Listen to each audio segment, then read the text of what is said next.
welcome to another episode of The Future of. I'm Azam Faraki with my co-host Vasi. Hey Vasi, how are you? I'm good. How are you? How's everything? Not too bad. Given there's not a whole lot we can do right now, but let's see Yes, how many podcasts we can push out during this time. that's true. I mean, we're both in what you would call a lockdown, and I guess we'll have a lot more time to be talking to very interesting guests in the coming weeks. So, and we're also all getting ready for Christmas. Um, yeah, exactly. Should be fun. Absolutely. And talking of interesting guests, so in season one, we did an episode on capitalism with Professor Paul Collier of University of Oxford. Right. And we received incredible feedback. In fact, it ended up being our most downloaded episode yet. And, numbers are still going pretty strongly for that episode. And given the importance of this topic, we really don't think we can justify doing a one and done episode on capitalism. The issues we deal today, they're at the forefront and in all political economic conversations, whether you talk about trade wars, you talk about growing inequality, globalization, impact of COVID-19 on the economy in the long run, Absolutely. right? And there's also a major conversation that we're seeing whether capitalism in itself is a problem or if there are any alternatives. And That's right. you're right, you and I talked about it after that episode last season, and we've felt that, sometimes it's a little redundant to talk about it in binary terms, whether it's capitalism or socialism and, things like that. But the reality is that our capitalism is fundamentally, how most of the economies are shaped in the world. And that's how the global trade works. And they may take different forms in different parts of the world, but it's still capitalism nonetheless. And that's why we feel it's important that we continue to talk about this. And I think we'll do a bit of a sub-series on capitalism. We'll try to bring a distinguished guest every now and then, and we continue this conversation as the show continues to progress. Yeah, absolutely. And I think the point you make that's really important is that it's not, when we speak of these systems or ideologies, you're right, they're not binary, right? When you say capitalism, it isn't that it's just one singular system, and that's the only system that works or doesn't work. And I think because of that sort of intricacy or complexity, having more of these in-depth conversations is really important. And especially now in the context of a global pandemic, when we see some of the way capitalism, good or bad, is exposed, right? As we're living through almost 10 months of a global pandemic. All right, so with that in mind, our guest today is Branko Milanovic. Professor Milanovic is a visiting presidential professor and core faculty at the Stone Center on Socio-Economic Inequality at the City University of New York. He was formerly a lead economist in the World Bank's research department, and he's written multiple books. His most recent book, which you can find, I found it on Amazon, entitled Capitalism Alone, addresses some of the core issues related to capitalism as we had talked about earlier in our discussion. So the podcast today, we really talk about capitalism in the context of the United States as well as China. And like we said, we want to really explore this notion of capitalism. It's not something that's just this ideology that's thrown around or the system that, we think in our minds is either good or bad.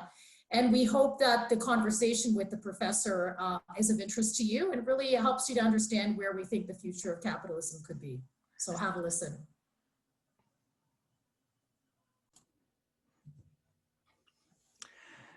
Thank you very much for joining us, Professor Milanovic, today. Well, thank you very much, Azam. It's a pleasure to be here.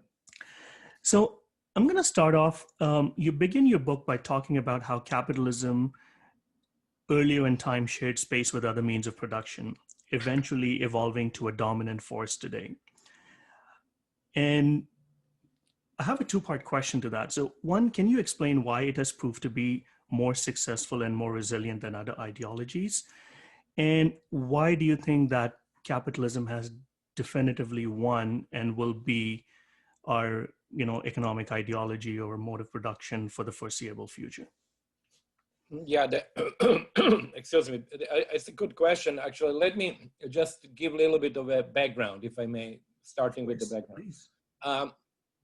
When I titled the book, of course, Capitalism Alone, that means, as you said, actually, that capitalism is currently the sole mode of production.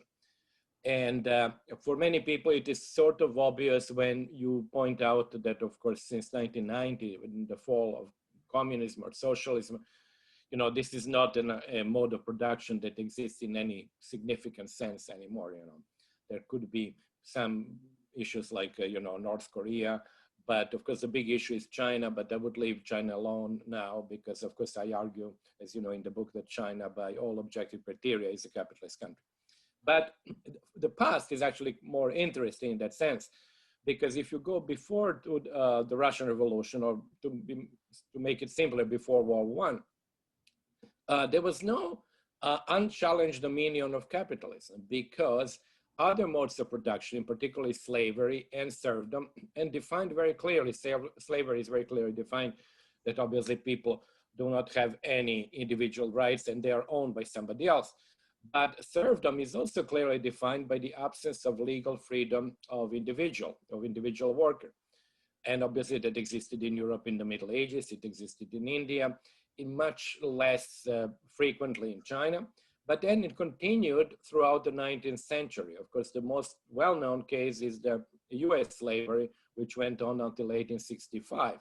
But in Brazil, it went practically until the end of the 19th century. And in Central Europe, it was abolished only after the revolution of 1848. In Russia, after the abolition of serfdom, 1861. So the point is, capitalism was then sharing the world space, if you will, with two other modes of production, very different. And afterwards, it did share the space with socialism. And from now, it doesn't, I mean, from 1990 rather, it does not share that with any other mode of production. So this is how I see it now. Now, let's go, this is simply the empirics. So actually, I would not even say that's how I see it. I think that's how sort of any empirically minded person, I think, would see it. Now, the next question is, why was capitalism able to become the sole mode of production? That, of course, is more difficult and it depends on our own perception and views. I think that, of course, that capitalism had several advantages. Let me put out two.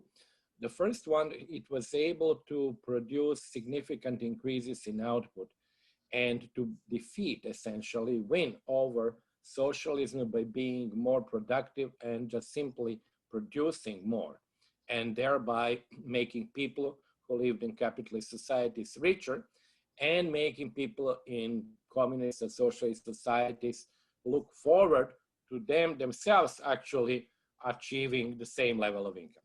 So it's really economic efficiency. The second point is that the system of values, which is sort of proposed and being maintained by capitalism, is a system of value that is somewhat, how should I say, consistent with, it seems, our general approach to values, in the sense that it puts the value of material acquisition and wealth on top. That's why I actually argue that capitalism is sort of a moralistic system, a moral system rather, because it really does not concern itself so much with the way that it was acquired, so long as you can actually become rich and so long as you can avoid being legally held responsible, maybe for stealing or otherwise acquiring that money. It is really indifferent as to the ways that you know, income or wealth is acquired. And I think this is also something that in our system of values we have come to adopt. So to summarize, I see that really the victory of capitalism based on two grounds. One is economic efficiency, and secondly, a moral ideology that is actually very consistent with our own individual sort of preferences. And that makes you confident that this will continue to be the most dominant force over the next century or so? You know, obviously, I'm very much, as you know from the book, methodologically Marxist. So to say that it is, I always stop short of saying that it really represents a natural system. Because when you say it represents the natural system, you imply that that system has to really go forever because it is something which is consistent with human nature. I don't believe that. I think that the human nature is malleable. So that the human nature, I mean, what I spoke about now, about the system of values, I do believe that this system of values is very powerful now. But I'm not convinced. I cannot be convinced that that system of values would be actually dominant in 3 centuries, 5 centuries, or whatever other number you take. And, you know, we have now sufficient historical experience to realize that actually these things have changed. And let me just simply go back to early formulation that was actually Plato's, who observed that different political systems, or I mean, you can say economic systems, have to be consonant with the systems of values that are actually being produced in people. In other words, a system of, as he was saying, of tyranny produces one type of individual, a system of democracy produces another one. So he was talking about political systems. And I think here is the same. The system has actually become successful because it has produced a capitalist man or a person. But in the future, and I think there could be, we can talk about that a little bit later, but there could be changes which are sort of changes in the material sphere, which then might lead to the changes in our sort of values, in our behavior, or a perception of what is right and wrong, which might actually then also be consistent with a different system. Thank you. And in your book, you talk about, it's interesting, you talk about 2 different types of capitalism practice in the world today. And I like your analogy that you use with religion, like the schisms, right? And one you call the liberal meritocratic capitalism, which we see in the Western world. And second is what you call political capitalism. For the benefit of our viewers and listeners, can you elaborate on that? Yes, let me define, you know, what I actually view as liberal capitalism or liberal meritocratic is capitalism, essentially of the Western type, where you have capitalist society combined with democratic superstructure of the politics. The terms come from John Rawls. I actually basically adopted them from Rawls's view about liberal and meritocratic equality. You know, because my book, as you know, deals mostly with inequality and class formation within the 2 systems, so reproduction of inequality in the 2 systems. So very briefly, meritocratic means, in Rawls's terminology, that there are no legal impediments to any individual achieving any position in society. So in other words, we are not talking about societies with caste structure or societies where you have nobility that can only get the positions at the top. And I suppose the peasants cannot really get any position legally. They cannot get the positions of clergy or maybe of the nobility. So it's really equality before the law. And that meritocratic element is technically, legally present practically in all the countries. You have, I think, very few cases of countries where you have sort of not legal equality of individuals. So it does not mean that much for us anymore because we are used to that. I'm sorry, should I actually change my, I put my name, this is my wife's name here. Oh, yeah, I mean, yeah, perfect, that's fine. I just noticed it now. Okay, so it does not really mean very much for us. Mm-hmm. Now, the second part of this definition is liberal. Now, liberal capitalism, according to Rawls, has 2 important, liberal equality, according to Rawls, has 2 important characteristics. The first one is a taxation of inheritance, because Rawls is very much concerned with the equality of opportunity across generations. So in order to ensure that, or actually help that, you tax inheritance. The second part is a free and equal access to public education. Again, you can see it's exactly motivated by the same reason as the first. Is the motivation is to make actually equality of opportunity for everybody. So actually, opportunities being equal to for everybody. Now, the definition of the political capitalism of the Chinese kind And that's not only China there. Of course, I explained there in the book, number of other countries which share certain features with China.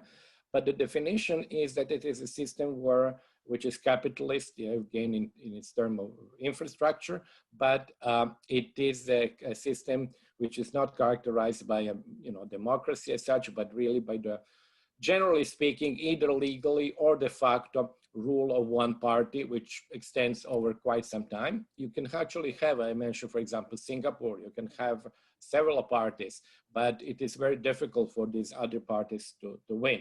So essentially it is one party. I'm not saying one group of people, but one party that is actually running the place. And more exactly, I have actually three definitions of political capitalism. One, of course, the term comes from Weber, who actually spoke of political capitalism essentially as a system where political power is an enabling mechanism whereby you acquire economic power. So he used it, for example, in context of the Roman Empire, where actually political power was really sort of needed in order to get some economic power. And then the three definitions there are the following. So the first one, that a system which has an efficient bureaucracy, whose objective is attainment of high rates of growth. Second thing was that the system without the rule of law, in the sense that the rule of law would apply technically to all the cases. And the third one is that the state has an autonomy. In other words, that the state is able to implement certain policies and it's not being constrained by what you might call sort of power of the bourgeoisie or the upper class. So in that sense, there is an autonomy of the state, which, by the way, according to many historians of China, always existed. So in other words, Fukuyama calls it precocious state formation, where the state always had this power, despite the fact that it would let the merchants and others actually compete and have economic power, but the state was really there as the most powerful actor. Perfect. So let's take this a little bit piece by piece. So let's talk about the liberal meritocratic capitalism first. Now, when we talk about the Western world, generally, excluding the United States, if we talk about Western Europe, UK, Canada, here where I'm from, we talk about social democracy and capitalism in that context. So more like what you define as social democratic capitalism. How does that differ from your definition of liberal meritocratic capitalism? And at what point, what forced that transition from social democratic to the liberal meritocratic piece? What were the forces that forced it to evolve? Yes, actually, I didn't want to go with like too many capitalisms, because obviously we can generate about 6 or 7 relatively easily, but I think it becomes a little bit confusing. I did mention in the introduction chapter 2, I believe, social democratic capitalism. I would say this is not something which is particularly original. I would say that we have transited around the time of the Thatcher and Reagan revolutions from something which looks social democratic capitalism, where certain features, and actually I have these 6 systematic forces that push inequality up. They have played different role. What was different is the role of the trade unions were obviously greater. The share of capital in net national income did not rise as it's rising now. So these were the elements that were actually different. The power of money in the political sphere was much less.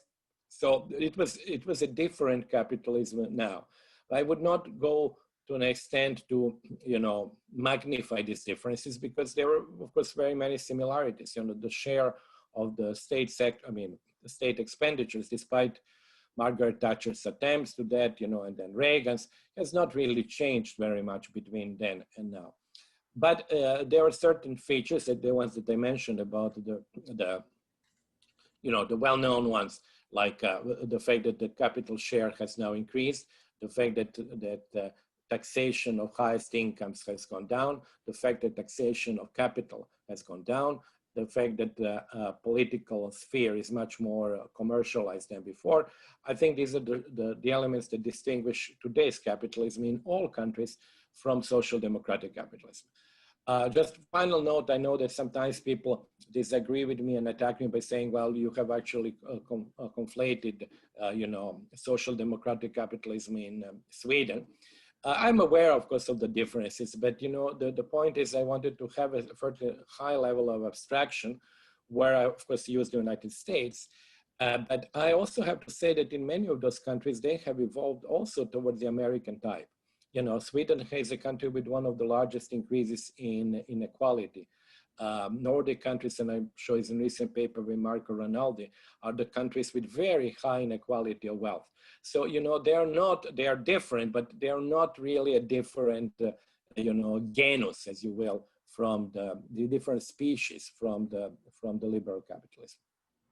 Perfect. And I'm glad you talked about inequality, because one of the reasons people talk about capitalism and, all the conversation going on in the US, especially during the presidential election, especially for the Democratic nomination, inequality is a topic that comes up very often. And while, and that a couple of things obviously blame for it. If you ask a nationalist, globalization has played a role. The left talks a lot about the accumulation of wealth in the hands of a few. One thing you mentioned is liberal meritocratic capitalism displays features that enhances inequality. Can you talk a little bit more about that and why that is? And secondly, what's the role of globalization in all of this? Yes, as you mentioned, of course, we know empirically that if you compare today's inequality practically in any OECD country, these are rich countries, you have higher inequality than it was in 1980s. And really the 1980s, again, I think there is a general consensus on that, have been the watershed years. I show that, of course, by simply looking at the policy changes, the political changes that have occurred then. And moreover, when you look at, I have to say that actually when I look at, I didn't mention it in the book, but when you look at practically any indicator, be it inequality measured by inequality of income or wealth or social mobility, you always find this turning point of the early to mid 1980s. So really something significant has happened at that point. So what are the forces then that pushed inequality up? I will just go simply the way that I did it in the book. So there are the 6 systemic forces.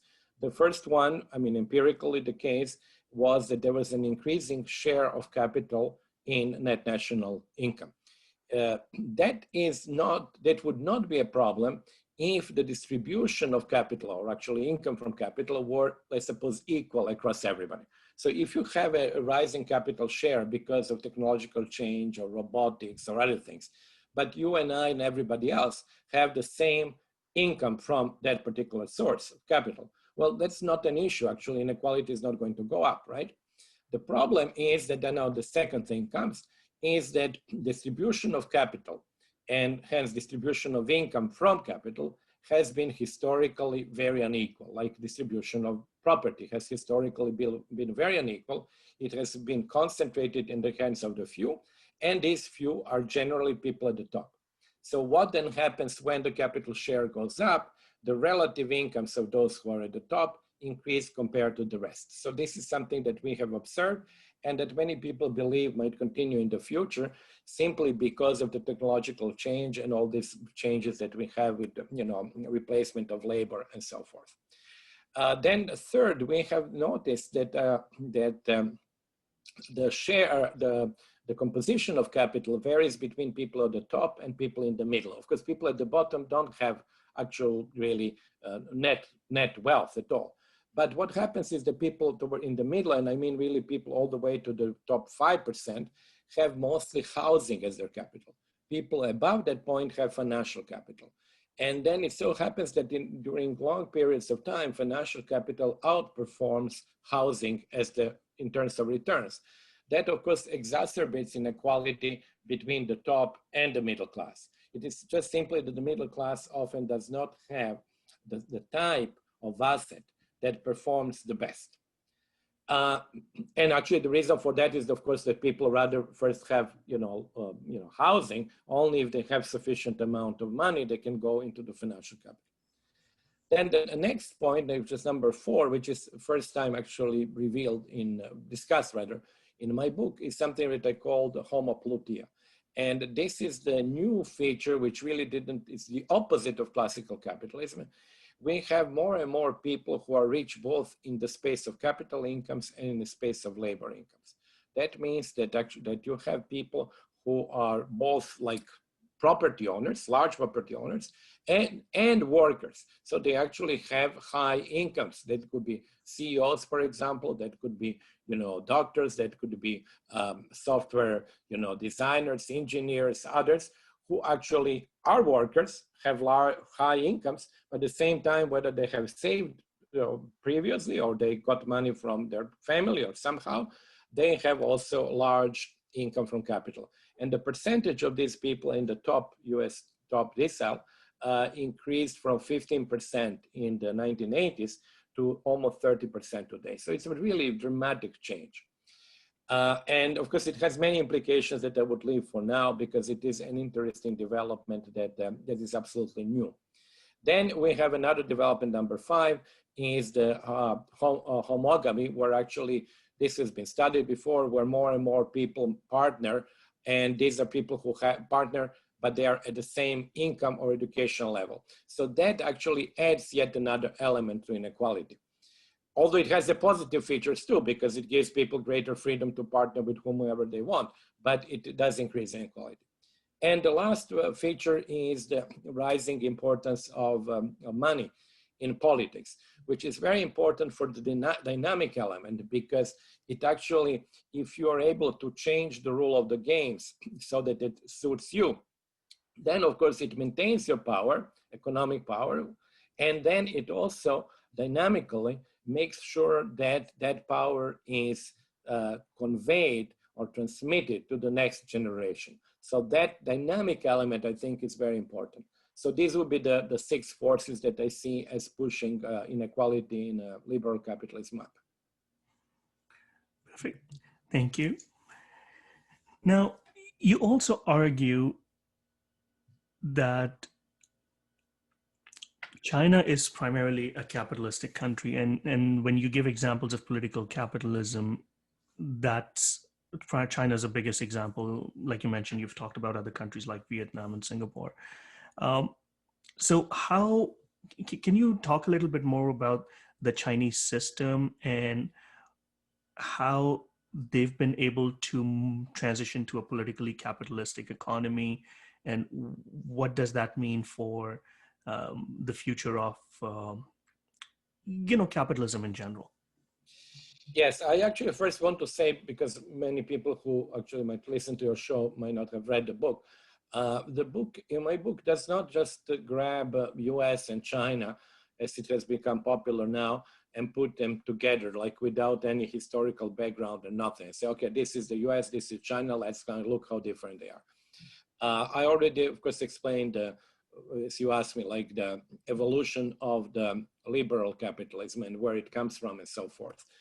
I make even greater effort to explain where the political capitalism comes from. So there is, in both cases, I think there is like a genesis of that historical part. And my argument, which I will really sort of put in a very short form now, is that countries of political capitalism, as I define it, are the countries that had 2 features in the 19th century. First, they were colonized or quasi-colonized, like China was. And they had essentially feudalistic-like structure with large landowners, with, for example, usury of large landowners, no education for women, suppression of peasant movements or workers' movements, no widespread education. So all the features, either caste system or very sort of stratified social system, all the sort of features that we associate with pre-capitalist economic formations. And in those societies, left-wing parties had 2 tasks. And of course, China is the best example of that. The 2 tasks were the following. First, to get rid of the foreign invader or occupier, so that actually make the country independent. And secondly, to transform the social structure of that country. And countries that did that and were led by left-wing or communist parties are, in my definition, countries where actually these parties played the same role that bourgeoisie played in the West. These parties actually destroyed feudalism and created domestic, endogenous capitalism. So this is the interpretation, and it's actually the argument for the global historical role of communism. Clearly, I have to say, because that could be also a discussion, there are countries like India which did not go exactly that way. However, one has to keep in mind that India was very strongly influenced by left-wing ideology. It had for strong communist parties, several communist parties, and that was the ideology that influenced even Indian bourgeoisie. And actually, I make a sort of a statement saying that had it not been for the left-wing part, which of course led, as you know, to the Planning Commission, to the first and second and third plan of India, it's not impossible, I think, that Indian bourgeoisie could have come to some modus vivendi with the English bourgeoisie, and that then India might have remained in some kind of a semi-attached status to the UK. I think that the left ideology played an extremely strong role, even in the countries that I don't list as the countries of political capitalism, like China and Vietnam and Angola and Algeria and Singapore and so on. So the countries where actually you had a violent revolution, and it was a left-wing revolution, and that led to the domination of a single, whether factually or whether legally, by a single party system. So that was the genesis for me of the Chinese system. So that was a system that was not, they were obviously not planning, Mao Zedong was not planning to introduce capitalism to China. But what it actually happened was that capitalism, certainly after the reforms in the 1990s, was introduced in China, but it was really a domestic capitalism which was developed to some extent organically from the way that I was just explaining.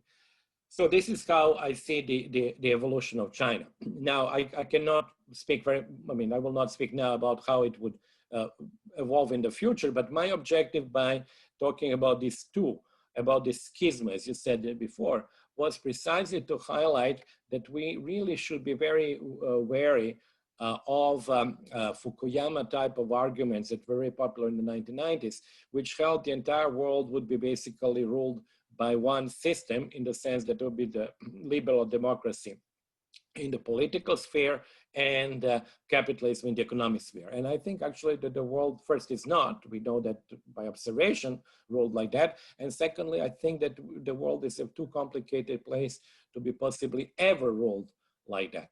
But of course, that remains to be seen. But I think to a large extent, my book was how should I say, inspired by my dissatisfaction already in the 1990s. And, I worked on Russia, so it was really, I saw what was happening there. It was really dissatisfaction with that somewhat naive Hegelian view of the end of history, in the sense that the ultimate political and economic system has been found, and that there will be no evolution. And it's interesting you mentioned that, especially Francis Fukuyama's comment, because one of the arguments you make in the book, and quite convincingly, I would say, is that I think we've learned now that liberal democracy is not necessarily a prerequisite for capitalism. And all these countries that you give an example of is probably a good indicator of that. Yes, and also I know I actually been talking to some of people, my students included, this sort of a conceit, this view that capitalism and liberalism go together is just empirically not true. If you go back to, pick up and define capitalism as I define it in the book, with legally free labor, most of production on private means of production, and decentralized coordination, and go back maybe, depending whether you want to go to the Industrial Revolution in England, and maybe you can go further back into the Dutch city-states and Italian city-states, whatever you can do. And then take all the countries that have been capitalist according to that definition, which would be then England, Germany, all throughout like several centuries, England, Germany, France, Spain, then Latin America since independence, then the US since independence, then Canada, then, many others. Well, you would actually probably find that I would say less than 50% of these cases or country years, you had anything which was democratic. It's actually the systems were often non-democratic. Like, for example, obviously, if you just go recently, Greece under the colonels, Portugal, Spain, Germany, between the two wars, actually practically all of Europe, Italy as well, obviously. All of Europe with the exception of France, Czechoslovakia, and the UK, and the Nordics was capitalist, and all of Eastern Europe was capitalist and not democratic. So, and then you look, of course, at Latin America, which had long non-democratic episodes. So the idea that these two things go together, I mean, just not true empirically. And it's not that it's not only true now because we have China and Vietnam. It's not true even under the strict definition of capitalism that people from the right, want to use, where people who reject that China is capitalist. They cannot reject that Italy under Mussolini was capitalist. They cannot reject that Spain under Franco was capitalist. They cannot reject that Chile under Pinochet was capitalist, but they were not democratic. So the two things really, or take Turkey also, so they or Brazil. So the two things don't go necessarily together. They go sometimes and sometimes they don't. So as you mentioned already, and in your book, you talk about political capitalism. So two things that I think are very interesting for people who are not living in those countries. One is they continuously see high growth rate, and second, you talk about an efficient bureaucracy, right? Now you talk about corruption and the rule of law being selectively applied. That being aside, but as part of an MBA class, I went to China a couple of years ago, and you see the roadmap, you see what the vision is for 2025, 2030, and transitioning, and people see all these high-speed rails and all these decision makings, and then we talk about here in the US, Canada, or rest of the Western world, there's a lot of debate for a lot of different things, and sometimes there's not enough legislation. Like, for example, especially in US and Senate, you see, it's very bipartisan and things get blocked. Do you see somehow the success, or on the surface, the success of political capitalism combined with the inequality that is being generated in liberal meritocratic capitalism may have an influence on the system that the Western world has today in itself? And does that also explain, in some case, the rise of populism? Yeah, excellent question. Let me first say that what I forgot to mention, for example, at the end of last question, the example of South Africa, because obviously it's a capitalist country with apartheid and most sort of unrepresentative political system. So as yet another example of what I was saying before. Now, going to your question, I see, actually, the book was written before, as you know, this whole latest trade war started. And what is very clear with the trade war between the US and China is that there is a very strong attempt now to draw ideological conclusions about the differences of the two systems. So to some extent, I'm pleased with that because it basically confirms what is in the book, that actually there is a competition between these two systems. Although they are in the economic sphere the same, and in that sense they differ between the previous Cold War, but I think we are clearly moving into the second Cold War, where the ideological elements, not only the elements of military might or economic power, play a role, but even ideological elements increasingly play a role, which, as I said, I'm in that sense pleased because it sort of essentially confirms my book, written at a time only like a year ago, when that was not as sharply delineated, that kind of a contrast, as it is now. So does China have some possibility, or that system has some possibility, first to spread elsewhere, and secondly, does it influence the West? If I can summarize your question like that, is it fair? Yeah, absolutely. Okay, so in terms of that, it's actually, there are several difficulties there. I mentioned them in the book. The first difficulty is the Chinese system that we know now has evolved in a really piecemeal fashion with trial and error, and it's based on very idiosyncratic elements in Chinese history. So it does not represent a package that the Western system does. You know, the Western system is actually now, it's a product that has been sold for quite some time. And, you know, it's like you take it like a detergent, you know, that you use to, I mean, it's very well packed. It's very clear, you know, what is there, what are the components. You go to any country, and I was, as you know, working at the World Bank, and you just go and you say, okay, so this is the system. You open, here is the instructions to use, do this, very clear, the Washington Consensus, perfectly clear. You might disagree, but you know, there is a certain internal logic to what is being sold. China doesn't have that. It is really not still has not produced that. It might actually. And the reason why it might, I think I see two of them. First of all, China in the last 50 years was certainly the country which is most successful in terms of economic growth and what it has achieved. It starts, of course, from a low point. Nevertheless, the fact that if you achieve quite a lot, then you start to have imitators simply because, like in the case of England or the US or the Soviet Union, when something seems to be doing well, other people kind of look at that and say, well, maybe we can do the same thing. So actually, there will be some tendency to imitate China.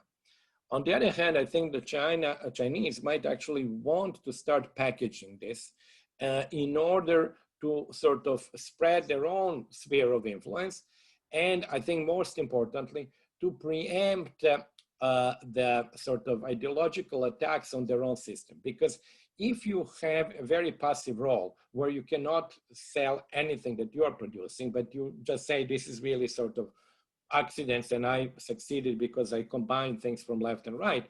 But the other side that wants to change your system, because obviously the US would like to change the political system in China, they would permanently have this package that would be sold. Today it is sold through Hong Kong, tomorrow it will be sold differently. So it is, you're really then facing somebody without any counter proposal.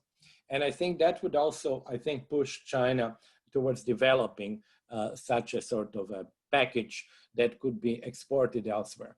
Now the question, of course, is whether the elites in different countries would find that appealing. I think in some countries they're finding it.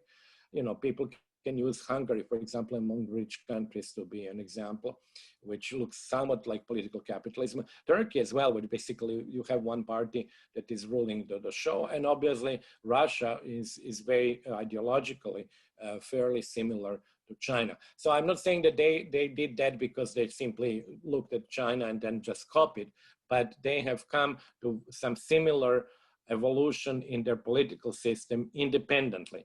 But having come there, that makes them more likely to actually, how should I say, accept Chinese influence.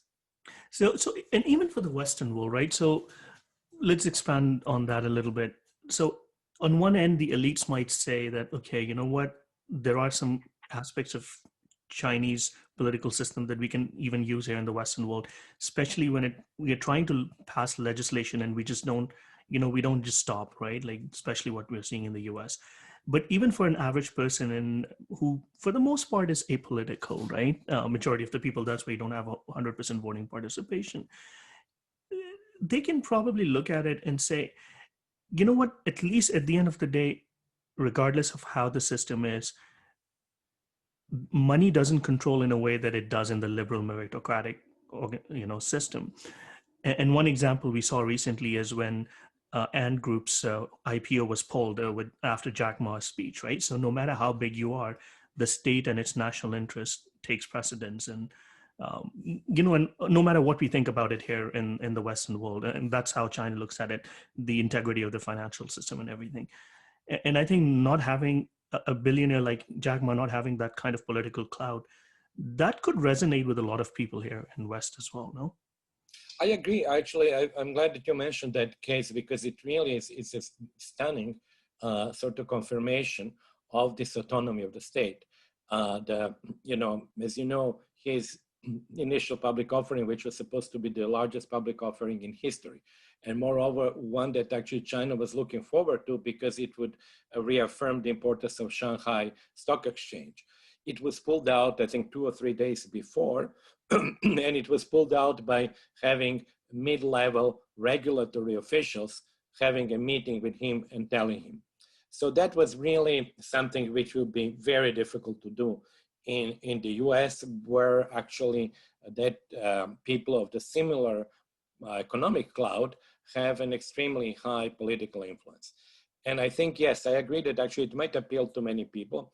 And it would appeal, I think, increasingly as we see that political influence of the rich, not only first in politics, but also in the media. You know, for example, I'm absolutely struck that nobody is pointing out the fact that the richest person in the world is of the second most influential newspaper in the United States. So in other words, that paper, of course, has taken a very strong anti-Trump role and can be taking tomorrow anti-China role or anti-whatever role. But that paper is so intimately linked with the richest person in the world, 100% ownership. And this is really something I think that unbelievable for a system that wants to be democratic. That you have, of course, Bloomberg is another example. That you have such close personal union, as it used to be called, between the media and wealth, and between, of course, wealth and politics. So I think that desire for a greater autonomy of the state might actually also appear in the West. Another issue is, but this is really the long term, we're talking maybe about 50 years or maybe more. I have, for example, a question there to ask. Let's suppose that China becomes richer and richer, and the Chinese people move, as they are now starting to move, in the top 20% of the global income distribution. And gradually, since many of them are there, gradually they start really becoming more and more important there, even displacing, of course, by definition, they would displace Westerners because Westerners will have to go down. Wouldn't that actually imply that countries that do not grow as fast as China would really have to start looking at the way that China is growing? So in other words, I think the economic success, if it were to continue for another, I'm not talking less than 50 years, would actually have quite a lot to do with the perceived attractiveness of a model. Okay. You notice that when I was saying, when I talked about the fall of communism, I actually think that the main reason was precisely lack of economic success. Because if you go back to 1960s, which was actually a fairly good period between the end of the World War II, certainly after Stalin's death, 53 up to probably 65, 67, that was the golden age of communism, in the sense that it generated quite good growth rates. And actually there was quite a lot of support. The support started really declining when communism really was shown very clearly to be inferior economically to the neighboring countries in Western Europe. And interesting you mentioned this. So just switching tack a little bit, there's one thing that you talk about in your book, and that's your take on communism. And at least for a layperson like myself, or people who aren't as well read, especially in terms of academic literature, you said that communist ideology and communist parties enabled capitalism to develop. It served as a transition from feudalism to capitalism, as well as helped develop indigenous capitalism, which you talked a little bit about earlier. Can you talk a little bit about that? Well, I think actually I tried to explain that in a kind of a nutshell before. So there is not, I don't want to take too much time of that because it becomes very sort of complicated. But let me just give one sort of turning point, which many people who are not kind of have studied, communist history may not realize. In the 19th century, the Marx's own approach was, broadly speaking, that the advanced countries showed to the developing countries the way in which they would develop. So it was really what I called Western Path of Development, WPD.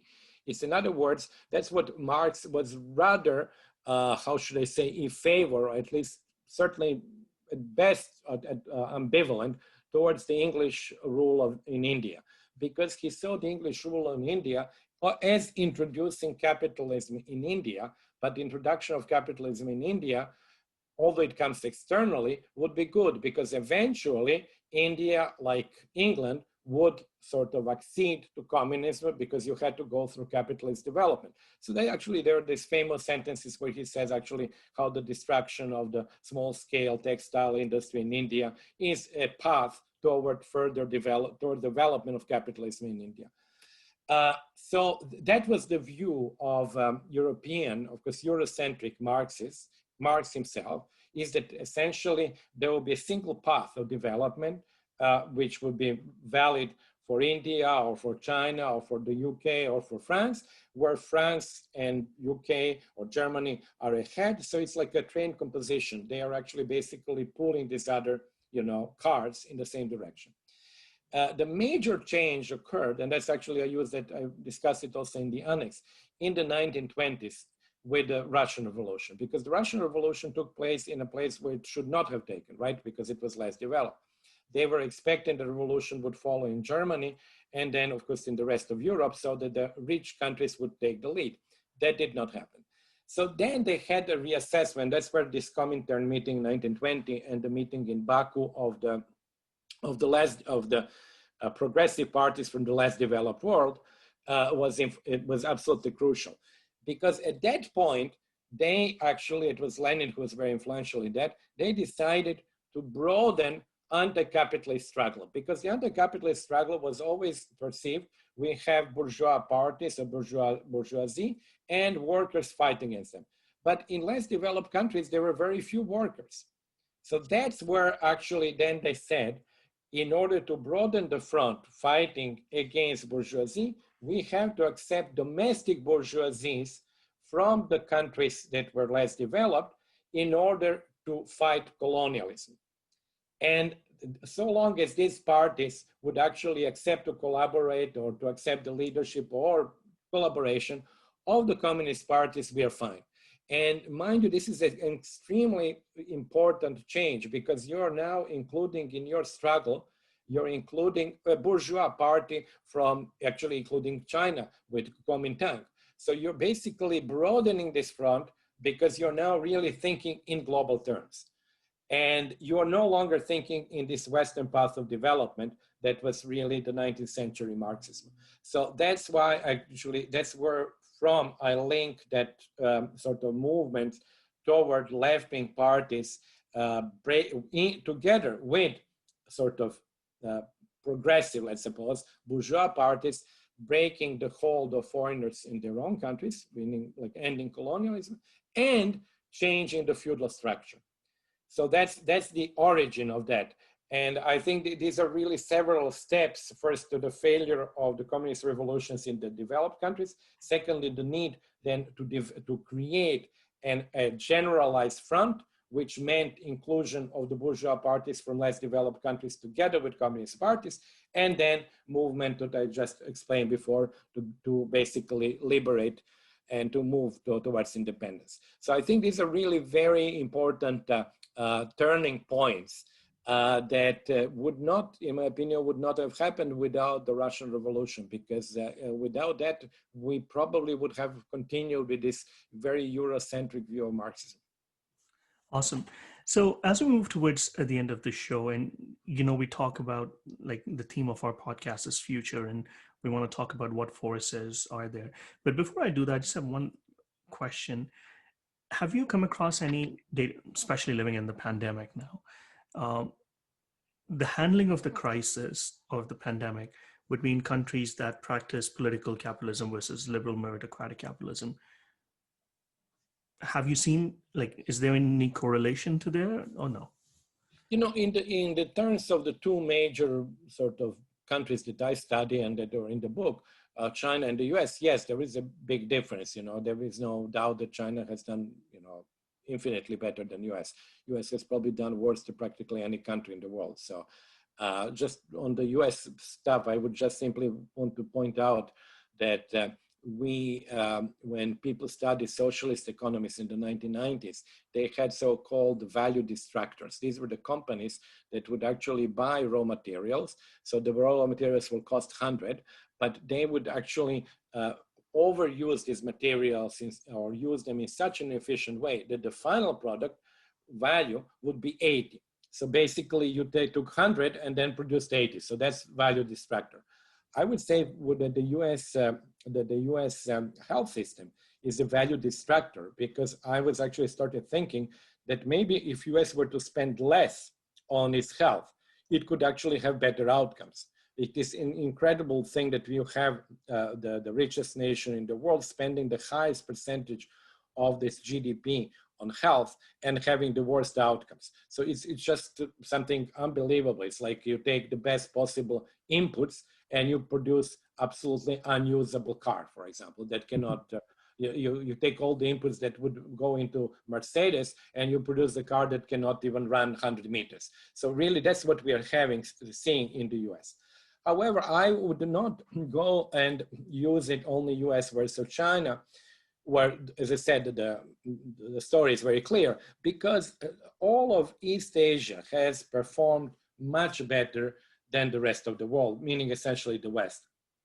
And there you have, of course, countries that are democratic, like South Korea, like Taiwan. There are countries that are sort of political capitalism, like Singapore, but they are different, obviously, from China. Then you have China, then you have Vietnam, and then you have Thailand. Yes, also people forget about Thailand. Thailand was actually in the beginning considered as a country that actually can be overwhelmed with the virus, and they have managed extremely well. So I think that there we have to deal with something which was more fundamental, and well, you know, whether it is cultural, whether it is history of having had SARS, whether it was actually an approach towards government which is more trustful. But I would not like it to reduce it only to political versus liberal capitalism. Okay, perfect.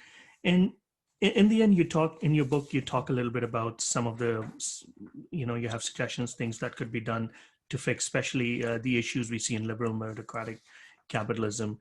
One of them is the inheritance tax, which you, amongst others, you know, a lot of people have talked about it. You've taken, you have a slightly different argument on immigration as well, and a couple of other things. Is it as simple as just implementation of these policies, or do you think it may need a little bit more of a structural shift of some sort to fix? Well, I would like to explain the logic of these policies, because, you know, many people have similar policies and they're being sort of bandied about like this or that. But in my case, in the case of the book, there is a certain logic to that. As I explained, there are these 6 structural features that push inequality up. And I think that the dynamic element is very important, not only because the advantages would be unevenly shared between the different generations. I mean, the generation of people who were grown with rich parents would have different experience from those who had, you know, less rich parents. But the danger is the creation of an upper class that would be self-sustaining, because they would be really the best in education. They would have the best jobs. They would have the best, they would have gone to the best schools. They would have large amount of money, and they would really influence the political process. So the danger is that you create a sort of a new quote unquote aristocracy, which would really combine all these features and themselves would feel very, in the in colloquial terms, meritocratic, that they deserved it.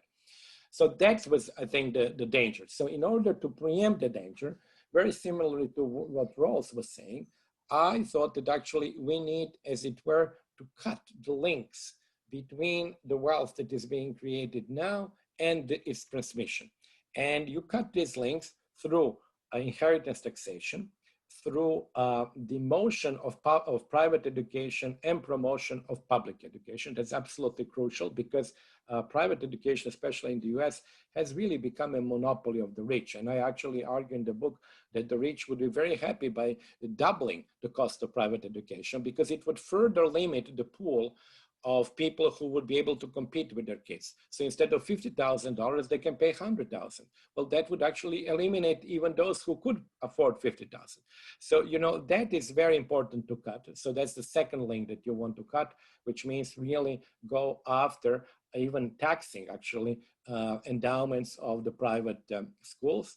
And the third one is to cut the link on the political influence through campaign contributions, in other words, to have the public funding of the campaigns. So really, that's what I want to say is that actually one should look at my proposals in that context.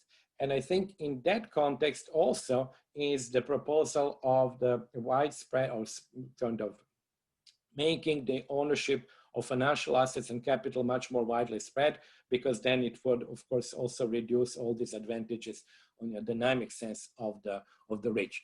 So what I want to say is that these proposals are similar to what many other people have made, but I think the logic is different. So they're based on this logic of not allowing the formation of a new unassailable aristocracy. They are not based on the logic, let's kind of redistribute this year because we have unemployed people and this or that, and then we'll see what to do the next year. So it's a different logic. And it's not the logic of I want to say that as well. It's not the fundamental logic with which I agree, but the times are now different. It's not the fundamental logic of the welfare state, which was based on an insurance principle. And that, of course, led to the pensions, unemployment benefits, and so on. So this is not really, the insurance principle is important, but the logic that I was actually arguing for comes from a different source. Perfect. Oh, awesome. And one last question, and it's interesting. When I read the conclusion of your book, if I look at it from some idealistic utopian lens, it makes you a little pessimistic because you talk about immorality, greed, and inherent nature of capitalism, but people would try and game the system. But it comes across as quite eye-opening in a sense, especially to a non-economist like myself, that it's actually important that if we need to fix things, we need to accept certain realities that will continue to exist. So I really enjoyed the end part of the book.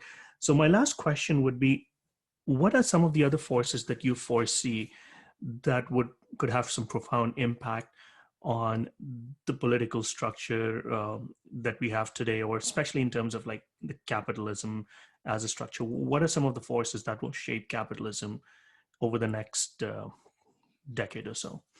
I'm actually being sometimes attacked by people who take the last part of the book and say that I'm unduly pessimistic and that, I'm not seeing all the sort of maybe non-monetarily driven activities and all that. And I do believe, of course, I never believe that every activity that we pursue is simply driven by money. But I'm just saying that most of our activity, the majority of our, within time, is spent in activities whose objective is directly or indirectly actually increase in one's assets and money. So I think that's it seems to me pretty clear. And then I think people who don't want to accept that, they really, I think that for many reasons, they personally just simply have problem accepting this. But I think this is the behavior. Now, if then you ask a question like, what is the future of capitalism? Would it change? How would it change? I see two possible ways in which it would change. One set of people, for example, John Romer in his most recent book, start with really an attempt to change people's value system. In other words, rather than having the value system that we just described, we would actually have a value system gradually. For some reason, we will change, and we will have it in such a way that it will be much more altruistic. I'm very careful not to use the word cooperative, because being a cooperative still does not rule me being self-interested. I'm cooperating with you because I have self-interest. So cooperation, what many people say, well, we cooperate, that doesn't mean anything at all, that my objective is not self-interest, because obviously I can reach certain objectives much better with cooperation with others than just doing it myself. But what John Romer says, if we became more altruistic, then of course the whole thing would change. So I talked before about the system of profit making, the enterprise and capitalism, and the system of basically internal capitalism of values. Now, if you change the values, that part, then because of what we were saying before also, that the two parts, individual and systemic, have to be in agreement, then you could actually see, and John argues about that, on that, that actually there will be the behavior of companies would change, our behavior entirely in the system would change. So that's one possibility. I'm skeptical about that because I just don't see how that could be brought about, that we change our sort of value system from being not self-absorbed, but being essentially self-interested into altruistic. But it's one possibility. The second possibility, which I find more likely, is the following. Part of what we have seen now is really because of the high importance of capital with respect to labor. We have had, especially with the end of communism, opening of China, opening up of India, we have had a huge inflow of capitalist labor working under capitalist conditions. That has made the power of labor much less, simply because they're abundant and you can replace one person by another, you know. That has made Amazon really so powerful because they can actually use any labor they want. That has even made, actually, you can say, the US so powerful because even if in the US 500,000 people die from COVID, 1 million die from COVID, US can just open its border for like, 2 weeks and they would actually replace. So people have become totally replaceable. But imagine that we have reached the plateau, as people say, of the total number of people, of like, it's about 10 billion people in the world. And at the same time, we continue producing more and more capital, more and more machinery, more and more computers, more of, all these things that we produce. Simply produced capital would increase. Well, then I think actually at some point you would have, of course, also much more financial assets. The relative powers of the two factors of production could change. And that, in my opinion, could actually spell the end of one significant element of capitalism, which is hard labor. Because at that point, you could have the situation like you have now with startups, where people with ideas put themselves, get together, and they borrow capital. So capital no longer has a managerial role, and might also get some amount of money if you're successful, or might lose. But the managerial role belongs to labor, and there is no more hard labor.